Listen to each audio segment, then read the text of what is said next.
یہ مہربانی کس تعلق سے کی؟ جناب عبداللہ ابن عمر کہتے ہیں میں نے اسے کہا بھائی 3 دن تو ہمارے بیٹھے بیٹھے حضور کی بارگاہ میں آیا اور تینوں دن رسول کریم نے تیرے لیے جنت کا اعلان فرمایا،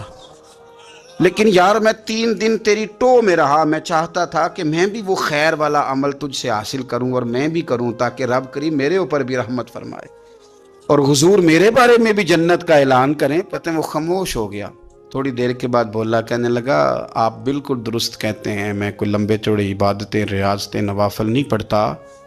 بس اتنی بات ہے کہ صبح و شام اٹھ کے اپنے دل سے پوچھتا ہوں، اللہ کے فضل سے میرے دل میں کسی کے لیے حسد کوئی نہیں،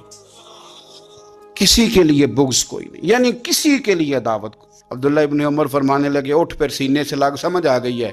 یہ تیرے دل کی صفائی ہے جس کی وجہ سے رسولوں کے امام صلی اللہ تعالی علیہ وسلم نے آپ کے لیے 3 دفعہ اعلان جنت فرمایا، اس کو صاف رکھیں۔